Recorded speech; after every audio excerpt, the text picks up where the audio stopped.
أما بعد فأعوذ بالله من الشيطان الرجيم بسم الله الرحمن الرحيم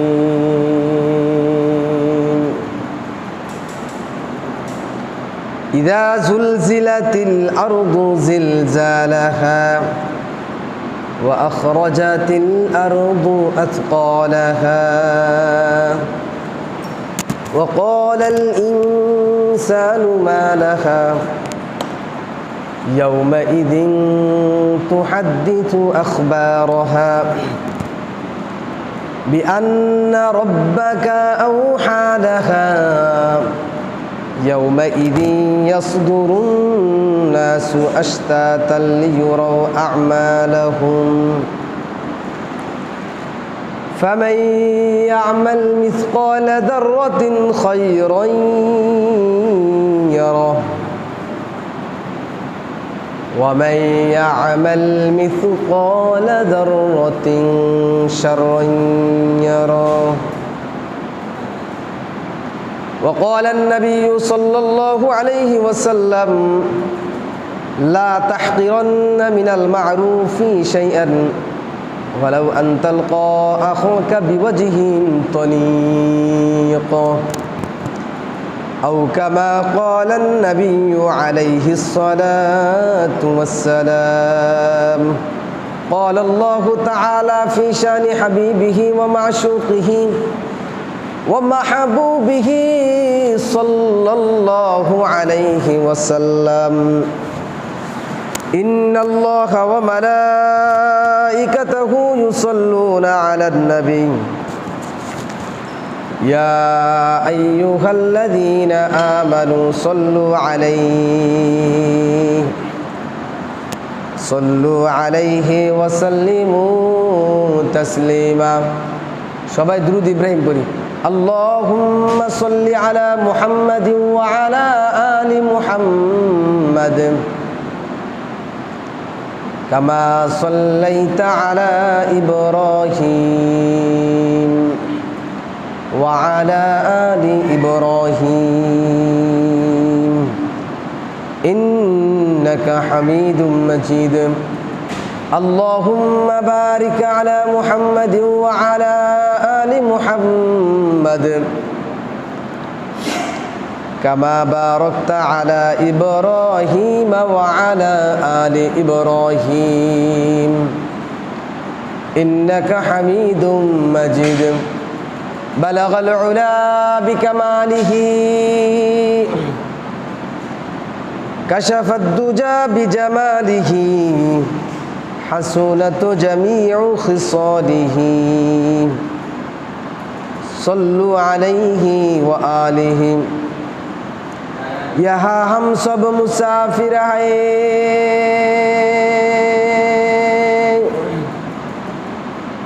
वही आखिर ठिकाना यहाँ हम सब मुसाफिर हैं बोलो तुम वही आखिर ठिकाना कोई आगे रवाना है कोई पीछे रवाना कोई आगे रवाना है कोई पीछे रवाना बलगल उला बिकमालिही كشف الدجى بجماله حسنت جميع خصاله صلوا عليه وآله لا إله إلا الله لا إله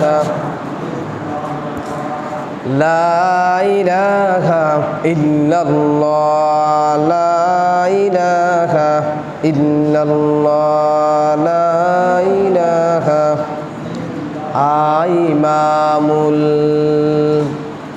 الأولين الآخرين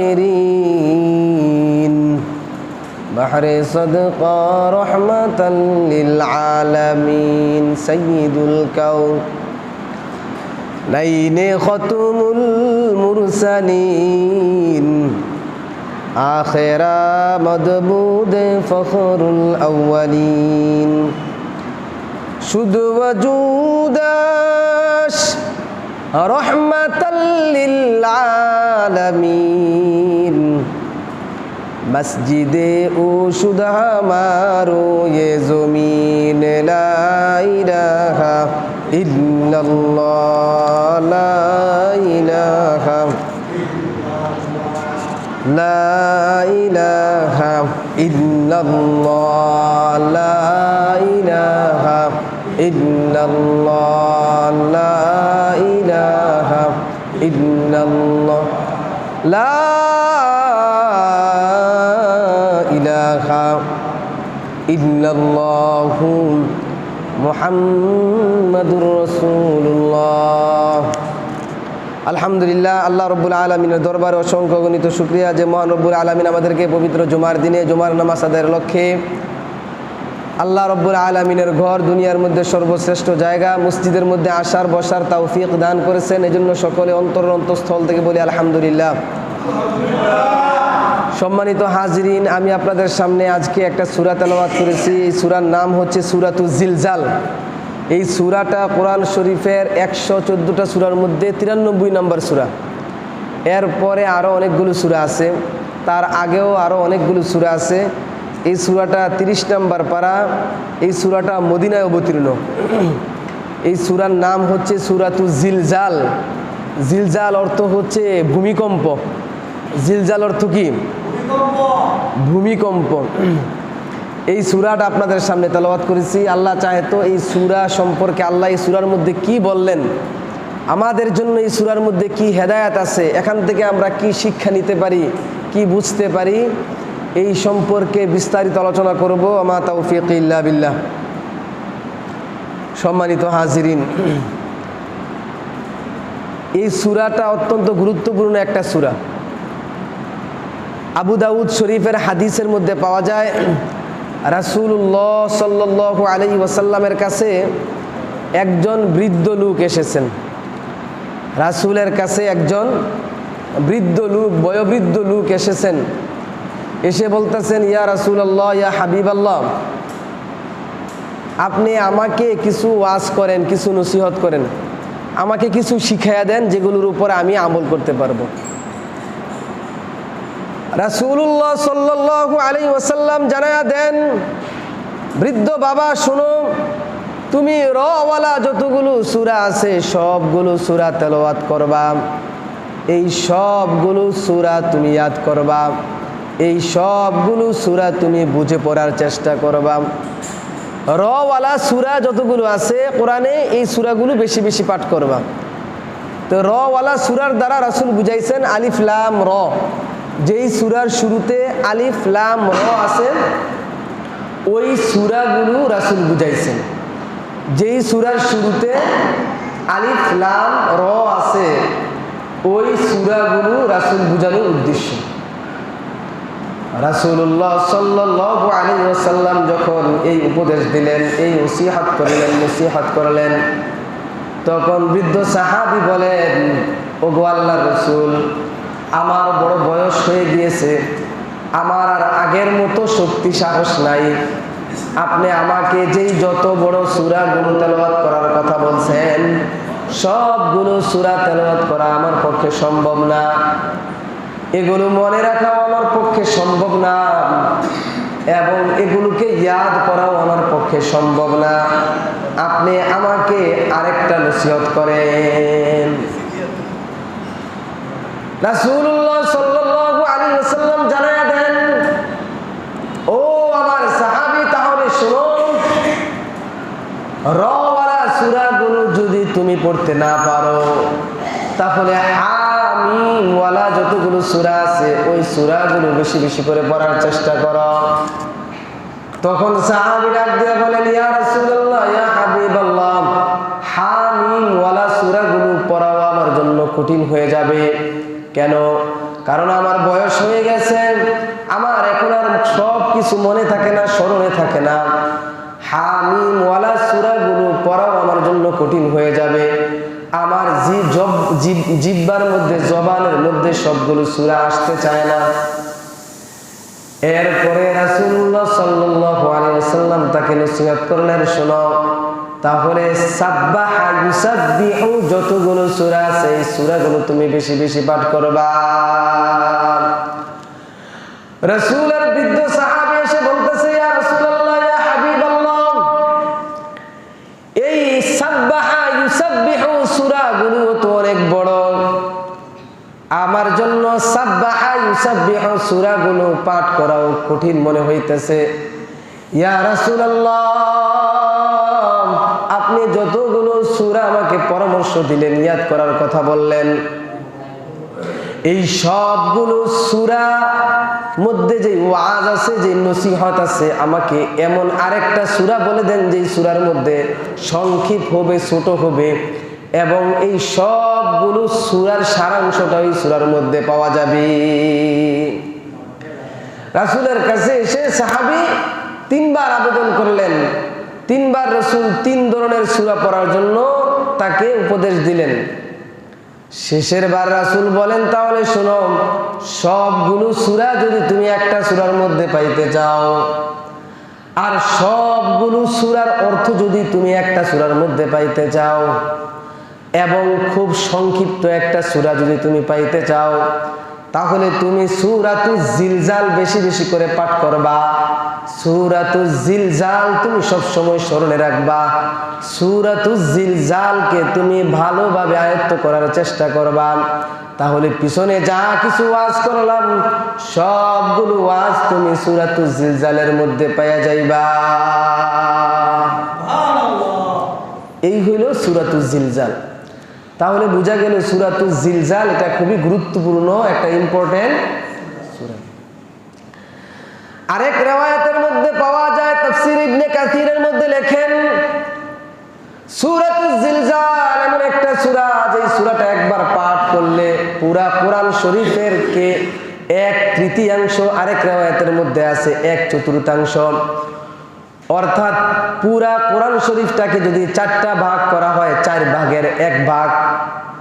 আরেক riwayat-এর মধ্যে আছে পুরা কোরআন শরীফটাকে যদি 3টা ভাগ করা হয় 3 ভাগের 1 ভাগ। ফজিলত সূরাতুজ জিলজাল পাঠ করলে আল্লাহ রাব্বুল আলামিন তার আমলনামায় দিয়ে দেন। এজন্য সূরাতুজ জিলজাল বেশি বেশি পাঠ করা, এবং এই সূরাতুজ জিলজাল যদি কেউ অন্তরের মধ্যে বসাইতে পারে, সূরাতুজ জিলজাল যদি বেশি বেশি পাঠ করতে পারে, সূরাতুজ জিলজালের মধ্যে আল্লাহ রাব্বুল আলামিন যে আদেশগুলো দিয়েছেন এগুলো যদি কেউ মানতে পারে, সামনে রাখে, তার জন্য দুনিয়া আখিরাত উভয়টার মধ্যে সফল হওয়া বড় সহজ হয়ে যায়। আমলের দিকে উদ্বুদ্ধ হবে, গুনার থেকে বাঁচতে পারবে সূরাতুজ জিলজাল যদি কেউ সামনে রাখে। এই সূরাতুজ জিলজাল পাঠ করার পর কেউ যদি গুনার দিকে যায় তাহলে সে গুনাহ থেকে বাঁচতে পারবে। সূরাতুজ জিলজাল পাঠ করার পর কেউ যদি গুনাহ থেকে না বেঁচে জোর করে গুনার দিকে যাইতেও চায়, তারপরে যখন সূরাতুজ জিলজালের কথাগুলো তার সামনে আসবে, ওই বান্দার গায়ের যতগুলো পশম আছে সবগুলো পশম দাঁড়ায়া যাবে ভয়ে। এজন্য সূরাতুজ জিলজাল আমি আপনাদের সামনে আজকে পাঠ করলাম। সূরাতুজ জিলজালের কিছুটা অর্থ, কিছুটা তাফসীর আপনাদের সামনে পেশ করব। মা তাওফীক ইল্লা বিল্লাহ। আল্লাহ পাক রব্বুল আলামিন সূরাতুজ জিলজালের প্রথম আয়াতের মধ্যে বলেন, ইযা যুলজিলাতিল আরদু জিলজালাহা। কিয়ামতের আগে আল্লাহ রাব্বুল আলামিন তাম দুনিয়াকে ধ্বংস করার জন্য ইসরাফিল আলাইহিস সালাতু ওয়াস সালামকে নিযুক্ত করে রেখেছেন। ইসরাফিল আলাইহিস সালাতু ওয়াস সালামের কাজ হইল একটা শিঙ্গা নিয়ে দাঁড়িয়ে আছেন।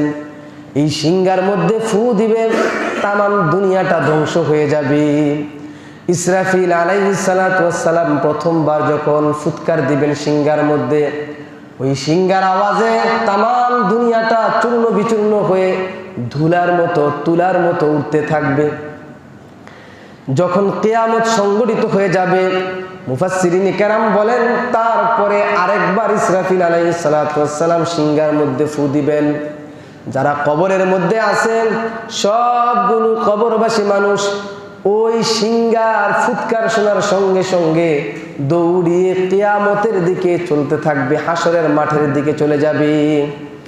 মুফাসসিরিনে কেরাম বলেন প্রথম আয়াতটা হইল ইসরাফিল আলাইহিস সালাতু ওয়াস সালামের দ্বিতীয় ফুৎকারের সময় আল্লাহ বলেন ইযা যুলজিলাতিল আরদু জিলজালাহা, যখন জমিনটা প্রবলভাবে প্রকম্পিত হইতে থাকবে, যখন জমিনটা প্রবলভাবে যখন জমিনটা কম্পন শুরু হয়ে যাবে, একদম প্রচণ্ডভাবে পুরাটা জমিন যখন কাঁপতে থাকবে, এই কাঁপা দ্বিতীয়বারের কাঁপা, প্রথমবার তো একবার কাঁপবে, এই কেঁপে পুরা দুনিয়া ধ্বংস হয়ে যাবে, কিয়ামত হয়ে যাবে। কিয়ামত হয়ে যাওয়ার পরে আবার ইসরাফিল ফেরেশতা আবার সিংহার মধ্যে ফুৎকার দিবেন। ফুৎকার দিলে তখন কবরের মধ্যে যারা শায়িত অবস্থায় আছে তারা সবাই জীবিত হয়ে হাসরের মাঠের দিকে দৌড়ানো শুরু করবে। এই তখন যখন ইসরাফিল আলাইহিস সালাতু ওয়াস সালাম সিংহার মধ্যে ফুৎকার দিবেন, ফুৎকার দিলে পুরাটা দুনিয়া আবার কম্পন সৃষ্টি হয়ে যাবে। কম্পন সৃষ্টি হয়ে মুফাসসিরিনে কেরাম তাফসীরের কিতাবের মধ্যে লেখেন উঁচু উঁচু যত জায়গা আছে, যত পাহাড় আছে, যত রকমের জিনিস আছে, সবগুলো জিনিসগুলো সব চূর্ণ বিচূর্ণ হয়ে যাবে। তামাম দুনিয়াটা একটা হাসরের মাঠ হয়ে যাবে, সমতল ভূমি হয়ে যাবে পুরাটা দুনিয়া। এখন তো আমরা অনেক বড় বড় পাহাড় দেখি, উঁচু জায়গা দেখি, নিচু জায়গা দেখি, টিলা দেখি, দেখি না? তখন ওই দ্বিতীয়বার ফুৎকার দেওয়ার সঙ্গে সঙ্গে সব কিছু সমান হয়ে যাবে। সমান হয়ে এই পুরাটা দুনিয়াকে আল্লাহ রাব্বুল আলামিন হাসরের মাঠ বানাইবেন। কি বানাইবেন? এই ফুৎকার দেওয়ার সঙ্গে সঙ্গে এমন একটা ভয়ানক অবস্থা হবে, সবাই কবর থেকে লাফ দিয়ে উঠবে, উঠে বলবে কি হয়েছে, পুরা দুনিয়া এমনি কম্পন হইতেছে কেন, কাঁপতেছে কেন? সবাই দৌড়িয়ে তারপরে তারা হাসরের মাঠের দিকে দৌড়াতে থাকবে। আল্লাহ রাব্বুল আলামিন তারপরের আয়াতের মধ্যে বলেন ওয়া আখরাজাতিল আরদু আসকালাহা, জমিনের মধ্যে যা কিছু আছে, যা কিছু জমিনের মধ্যে আছে, জমিনের ভিতরে আছে, সব কিছু জমিন উগলায়া ফেলিয়ে দিবে। জমিনের ভিতরে যা কিছু আছে সব কিছু জমিন বের করে দিবে। জমিনের ভিতরে কি আছে? এই দুনিয়ার মধ্যে আমরা যখন মারা যাইব, আমরা কোথায় যাইব? জমিনের ভিতরে। আমাদেরকে মারা যাওয়ার পরে আমাদেরকে কোথায় রাখা হয়? জমিনের ভিতরে কিন্তু আমাদেরকে পুঁতে রাখা হয়। আল্লাহ বলেন ওয়া খরাজাতিল আরদু আসকালাহা, জমিনের মধ্যে যা কিছু আছে, জমিন তার ভিতরে যা কিছু আছে সব কিছু বের করে দিবে। অর্থাৎ এই জমিনের ভিতরে যতগুলো মানুষ দাফন করে রাখা হয়েছে সবগুলো মানুষকে বের করে দেওয়া হবে। প্রশ্ন হয় হুজুর, অনেক মানুষ তো সাগরের মধ্যে পড়ে মারা যায়, অনেক মানুষ তো আগুনের মধ্যে পুড়ে মারা যায়, অনেক সময় আমরা হিন্দুদেরকে দেখি, হিন্দু ভাইদেরকে আগুনের মধ্যে পোড়ানো হয়, তাদেরকে তো জমিনের ভিতরে রাখা হয় না। তাহলে তাদেরকে কিভাবে জমিন উগলায়া ফেলাইবে? জমিন তাদেরকে কিভাবে বের করবে? মুফাসসিরিনে কেরাম বলেন দুনিয়ার মধ্যে যা কিছু ঘটে, সাগরের মধ্যে যখন মানুষটা ডুবে মারা যায় অথবা আগুনের মধ্যে মানুষটাকে যখন পুরানো হয়, এই মানুষের সর্বশেষে গিয়ে এই মানুষটা মিলিত হয়ে দেখবেন জমিনের ভিতরে। সাগরের ভিতরে যদি মারা যায় ডুবে, তাহলে ডুবে তারপরে কই যায়? জমিনের ভিতরেই চলে যায়। আগুন দিয়ে পুরানোর পরে ওই আগুনে যদি ছাই হয়, এই ছাইগুলো নিয়ে কোথায় রাখা হয়? জমিনের ভিতরে রাখা হয়। যদি ছাই উড়াইয়াও দেয় বাতাসের মধ্যে, বাতাসে উঠতে উঠতে ধূলিকণা হয়ে সেগুলো গিয়ে সর্বশেষ মিশে যায় কিসের সাথে? মাটির সাথে। কার সাথে মিশে যায়? এই জমিনের মধ্যে যতগুলো মানুষকে দাফন করা হয়েছে অথবা দাফন করা না হোক, জমিনের ভিতরে যতগুলো মানুষ আছে সবগুলো মানুষকে এই জমিন সেদিন তার পেট থেকে বের করে দিবে। তারপরে মুফাসসিরিনে কেরাম বলেন শুধু মানুষ না, এমন অনেক ধন সম্পদ আছে যেই ধন সম্পদগুলো মানুষ জমিনের ভিতরে পুঁতে রেখেছে। ওই পুঁতে রাখা ধন সম্পদগুলো সেদিন জমিন তার পেট থেকে বের করে দিবে। মুফাসসিরিনে কেরাম বলেন এমন অনেক সম্পদ আছে জমিনের নিচে যেগুলো এখন বের হইতেছে। গ্যাস আছে, খনিজ সম্পদ আছে, তেল আছে, স্বর্ণ আছে। জমিনের নিচে আল্লাহ রাব্বুল আলামিন অনেক রকমের সম্পদ রেখেছেন।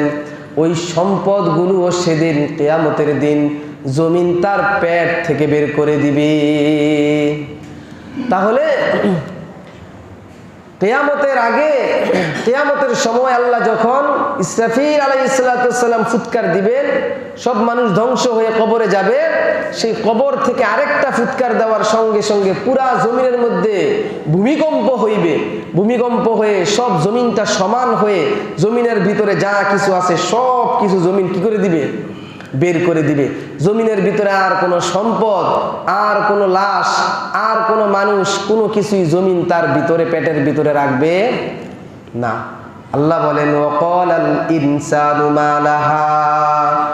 মানুষের সামনে যখন এই অবস্থানটা সৃষ্টি হবে, মানুষ যখন কবরের মধ্যে গিয়েও দেখবে, কবরের মধ্যে গিয়ে দেখবে জমিনের মধ্যে ভূমিকম্প চলতেছে। জমিনটা এমন অবস্থা হয়েছে, কম্পন সৃষ্টি হইতেছে, কাঁপতেছে। পুরাটা জমিন, পাহাড়গুলো, উঁচু উঁচু জায়গাগুলো সবগুলো সমান হয়ে যাইতেছে। তখন মানুষেরা বলবে মা লাহা, জমিনের কি হইল? এমন ভয়ানক একটা অবস্থা হইবে। সবগুলো মানুষ দৌড়াইয়া দৌড়াইয়া হাসরের মাঠের মধ্যে গিয়ে উপস্থিত হবে। হাসরের মাঠের মধ্যে সবগুলো মানুষ যখন উপস্থিত হবে, আল্লাহ কোরআনের মধ্যে জানায়া দেন ইয়াউমা ইজিন তুহাদ্দিসু আখবারহা। তখন জমিন তার সব রকমের খবর, যত রকমের খবর আছে, যত রকমের সংবাদ আছে, সবগুলো সংবাদ জমিন দিয়ে দিবে। বলেন সুবহানাল্লাহ। জমিনের মধ্যে যত রকমের সংবাদ আছে, যত রকমের খবর আছে, এই সব সংবাদ এবং খবর সে বিস্তারিতভাবে বর্ণনা করে দিবে। ভাই জমিনের মধ্যে কি সংবাদ আছে? জমিনের মধ্যে সংবাদ আছে, এই জমিনের উপরে চলে মানুষ যখন আল্লাহর কাছে সিজদা করেছে, কোন মানুষটা কোন জায়গার মধ্যে, কোন মিনিটের মধ্যে, কোন ঘন্টার মধ্যে, কোন দিনের মধ্যে আল্লাহ রব্বুল আলামিনের সিজদা করেছেন, জমিন এইটা জানে কিনা? জমি জানে কিনা? মানুষ আপনার মনে নাও থাকতে পারে, আপনি কোন দিন কোন এলাকার মধ্যে গিয়ে সিজদা করছেন, ওই সিজদার খবর আপনার জানা নাও থাকতে পারে, আপনি ভুলে যাইতেও পারেন, আপনার বন্ধু বান্ধবের জানা নাও থাকতে পারে। কিন্তু কোন জমিনের মধ্যে গিয়া আপনি কি আমল করছেন সব খবর জানে জমিন। এই জমিন কিয়ামতের দিন তার কাছে যত রকমের খবর আছে সব রকমের খবর কিয়ামতের দিন বলে দিবে। এই জমিনের কোন জায়গায় গিয়ে কে কোন অপরাধ করেছে, কে গুনাহ করেছে, কে জিনা করেছে, কে চুরি করেছে, কে ডাকাতি করেছে, জমিনের কাছে এই খবর আসেনি? আসেনি খবর? সেদিন এই জমিন কোন মানুষটা নামাজ পড়ে নাই, কোন মানুষটা জিনা করেছে, কোন মানুষটা চুরি করেছে, কোন মানুষটা ডাকাতি করেছে, কোন মানুষটা মানুষকে গালি দিয়েছে, কোন মানুষটা অপরাধ করেছে, কোন জায়গার মধ্যে দাঁড়াইয়া করেছে, সব রকমের খবর আল্লাহ রব্বুল আলামিনের কাছে দিয়ে দিবে। বলে জমিনের কি এই শক্তি আছে, জমিনের কি এই ক্ষমতা আছে? বলে না। বিআন্না রাব্বাকা আওহালাহা, আল্লাহ জানায়া দেন এই কাজটা করবে জমিনকে আল্লাহ সেদিন অর্ডার দিবে। এই জন্য জমিন তার সব কিছু বলে দিবে। তারপরে আল্লাহ রাব্বুল আলামিন বলেন ইয়াউমা ইদি ইয়াসদুরুন নাসু আশতাতা লিয়ুরাউ আমালাহুম। সেদিন সবগুলো মানুষ দলে দলে বিভক্ত হয়ে উপদলে উপদলে সেদিন প্রকাশ পাবে। হাসরের মাঠে কবর থেকে সেই মানুষগুলো হাসরের মাঠের দিকে যাবে, দলে দলে যাবে, একজনে একজনে যাবে না, দলে দলে উপদলে উপদলে বিভক্ত হয়ে যাবে। বলে কারা যাবে? যারা মুফাসসিরিনে কেরাম বলেন জান্নাতীদের একটা দল হবে, সেই দলটা জান্নাতি দলগুলো একসাথে মিলে দলে দলে যাবে হাসরের মাঠে। জাহান্নামীদের আরেকটা দল হবে, সেই দলের মানুষগুলো একসাথে হয়ে তারপরে জাহান্নামের দলগুলো হাসরের মাঠে গিয়ে উপস্থিত হবে। মুফাসসিরিনে কেরামের কেউ কেউ তাফসীর করেছেন এখানে দলে দলে যাবে, এই কথার অর্থ হইল নামাজি যারা আছে নামাজের একটা কাতার হবে, তারা একটা দল নিয়ে যাবে। রোজা যারা রাখছে রোজাদারদের আরেকটা দল হবে, রোজাদারেরা আরেকটা দলের সাথে যাইবে। জাকাত যারা দিছে জাকাতওয়ালাদের আরেকটা দল হবে, তারা আরেকটা দল হয়ে তারপরে যাবে। এমনি ভাবে যারা গুনাহ করেছে গুনাহগারদের প্রত্যেকটা গুনাহওয়ালাদের এক একটা দল হবে। প্রত্যেকটা দলে দলে সেদিন গিয়ে হাসরের মাঠের মধ্যে উপস্থিত হবে। আল্লাহ পাক রব্বুল আলামিন বলেন লিয়ুরাউ আমালাহুম, কেন তারা হাসরের মাঠে যাবে? আল্লাহ পাক রব্বুল আলামিন বলেন যাতে করে তাদের আমল নামা তারা দেখতে পারে, কে কোন আমল করছেন সেই আমল নামাগুলো প্রত্যেকের হাতের মধ্যে দেওয়া হবে। কে কতটুকু আমল করছেন ততটুকু আমল সেই আমল নামার মধ্যে লেখা আছে। সেদিন এই আমল নামা দেখার জন্য সবাই কি করবে? হাসরের মাঠে গিয়ে উপস্থিত হবে। আল্লাহ তারপরে বলেন ফামাইয়া আমাল মিসকালা যাররাতিন খায়রান ইয়ারাহ ওয়া মাইয়া আমাল মিসকালা যাররাতিন শাররান ইয়ারাহ। এই দুইটা আয়াতের তাফসীর ভালো করে বুঝে নেওয়া দরকার। আল্লাহ বলেন ফামাইয়া আমাল মিসকালা যাররাতিন খায়রান ইয়ারাহ, তোমাদের মধ্যে যে ব্যক্তি একটা সরিষা পরিমাণ, অনুপরিমাণ, পরমাণু পরিমাণ, আরো যত ক্ষুদ্র হইতে পারে, আরো যত ছোট হইতে পারে, মানুষের চোখে দেখা যাক অথবা দেখা না যাক, যত ছোট মানুষ কল্পনা করতে পারে তার চেয়েও যদি আরো ছোট কোনো আমল কোনো মানুষ করে থাকে, ভালো নেক আমল করে থাকে, তাহলে সেই আমলটাকে সেদিন সে দেখতে পাবে। যত ছোট আমল হোক সব ছোট আমলগুলো তার আমল নামার মধ্যে কি হয়ে যাবে? লেখা হয়ে যাবে। আবার যত ছোট গুনাহ হোক সেই ছোট ছোট গুনাহগুলোও তার আমল নামার মধ্যে কি হয়ে যাবে? লেখা হয়ে যাবে। এই জন্য আল্লাহ বলেন ওয়া মান ইয়ামাল মিসকালা যাররাতিন শাররান ইয়ারাহ, কোন বান্দা যদি ক্ষুদ্র থেকে ক্ষুদ্র, অতি ক্ষুদ্র, মহা ক্ষুদ্র কোনো খারাপ কাজ করে, গুনাহের কাজ করে, সেই গুনাহের কাজটাকেও সেদিন তার আমল নামার মধ্যে দেখতে পাবে। এই জন্য রাসূলুল্লাহ সাল্লাল্লাহু আলাইহি ওয়াসাল্লাম বলেন লা তাহকিরান্না মিনাল মা'রুফি শাইআন ওয়ালাউ আন তালকা আখাকা বিওয়াজহিন তালিক। ও আমার উম্মতেরা শোনো, আল্লাহর নবী সাল্লাল্লাহু আলাইহি ওয়াসাল্লাম জানায়া দেন উম্মত শোনো, কোনো ছোট্ট থেকে ছোট্ট কোনো ভালো কাজকেও তুমি ছোট মনে করবা না, যদিও সেইটা তোমার ভাইয়ের সাথে একটু মুচকি হাসি দিয়ে সাক্ষাৎ হোক। একজন মুসলমান যখন অন্য মুসলমানের সাথে মুচকি হাসি দিয়ে, যখন সুন্দর চেহারা নিয়ে একজন মুসলমান অপর মুসলমানের সাথে সাক্ষাৎ করে, তারপরেও তার আমল নামার মধ্যে আল্লাহ সওয়াব লিখে দেন। বলেন সুবহানাল্লাহ। রাসূল বলেন মুচকি হাসি দিয়ে দেখা করলে সওয়াব হয়, এই সওয়াবটাকেও তুমি ছোট মনে করবা না, এটাকেও তুমি মনে করবা এটাও তোমার জন্য একটা বড় আমল। রাসূল তারপরে বলেন ওয়া ইয়্যাকুম ওয়া মুহাক্কারাতিজ যুনুব, ও আমার উম্মতেরা শোনো, তোমরা ছোট থেকে ছোট গুনাহগুলোরে তোমরা খুব গুরুত্ব দিবা। কেন? ফাইন্নাহুন্না ইয়াজতামিউনা আলার রাজুলি হাত্তা ইউহলিকনাহু, কেননা ছোট ছোট গুনাহগুলো একসাথে একত্রিত হইতে হইতে হইতে হইতে একজন মানুষের উপরে বিশাল পাহাড় পরিমাণ হয়ে যায়। পাহাড় পরিমাণ হওয়ার পর ওই মানুষটাকে জাহান্নামে নিয়ে যাওয়ার জন্য এই ছোট ছোট গুনাহগুলোই যথেষ্ট হয়ে যায়। ঠিক কিনা? আমাদের আমল নামার মধ্যে তো ভাই এখন আর ছোট গুনাহ নাই, সব বড় বড় বড় বড় গুনাহ আমাদের আমল নামার মধ্যে এখন লেখা হইতেছে। আমরা বড় বড় গুনাহ করতেছি। রাসূল বলছেন ছোট থেকে ছোট গুনাহগুলোকেও তোমরা কি করবা না? ছাড়বা না, এগুলোর প্রতি তোমরা খেয়াল রাখবা। ছোট থেকে ছোট গুনাহ থেকেও তোমরা কি থাকবা? বেঁচে থাকবা।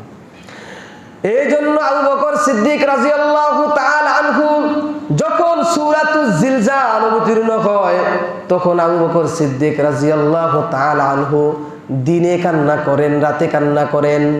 আবু বকরের অবস্থা খুব পরিবর্তন হয়ে গেছে, কোনো কাজের মধ্যে শান্তি পায় না, শুধু পেরেশান আর পেরেশান।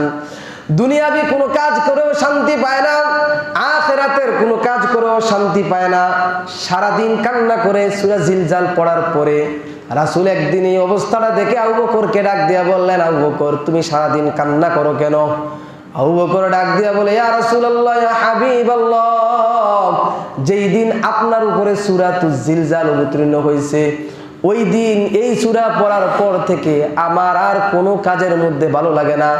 যদি ক্ষুদ্র থেকে ক্ষুদ্র একটা গুনাহ যদি আল্লাহ পাক রব্বুল আলামিন লিখে ফেলেন, ক্ষুদ্র থেকে ক্ষুদ্র একটা সওয়াবের কাজ যদি আল্লাহ রব্বুল আলামিন লিখে ফেলেন, তাহলে আমরা যারা মানুষ আছি আমাদের পক্ষে আর কোনো কিছু থেকে বাঁচার কোনো উপায় নাই। এগুলো আগের যুগের মানুষের জন্য বোঝানো অনেক কঠিন ছিল। এখনকার যুগের মানুষ যারা আছে তাদেরকে এগুলো বোঝানো কোনো কঠিন বিষয় না। কেন জানেন? এখন ওই যে সিসি ক্যামেরা থাকলে দেখা যায়, সিসি ক্যামেরার রেকর্ড যদি টান দেয়, সব কিছু সিসি ক্যামেরার মধ্যে রেকর্ড থাকে কিনা বলেন? অফিসের সিসি ক্যামেরা বড় বড় অপরাধ করলে, মানুষ হত্যা করলে বা বিভিন্ন জায়গায় চুরি ছিনতাই ডাকাতি করলে এগুলো ধরে কিভাবে? সিসি ক্যামেরার ফুটেজ টান দিলে পুলিশ দেখা যায় সব কিছু খুঁজে বের করে নিয়ে আসতে পারে, ঠিক কিনা বলেন? আল্লাহ পাক রব্বুল আলামিন ও সিসি ক্যামেরা ফিট করে রাখছেন। ক্ষুদ্র থেকে ক্ষুদ্র একটা আমল, ক্ষুদ্র থেকে ক্ষুদ্র একটা গুনাহকেও আল্লাহ রব্বুল আলামিন লিখে ফেলবেন।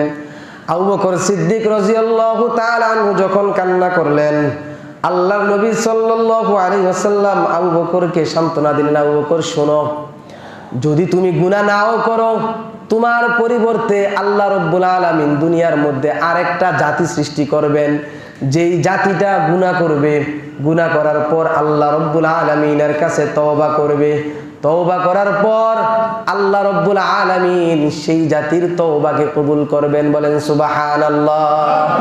সুতরাং আবু বকর ভয়ের কোনো কারণ নাই, আল্লাহ তওবার সুযোগ করে রেখেছেন। যদি গুনাহ হয়ে যায় তাহলে আল্লাহর কাছে তওবা করবা, তওবা করলে আল্লাহ রব্বুল আলামিন তওবা কবুল করে দিবেন। তওবা কবুল করে গুনাহ কি করে দিবেন? মাফ করে দিবেন।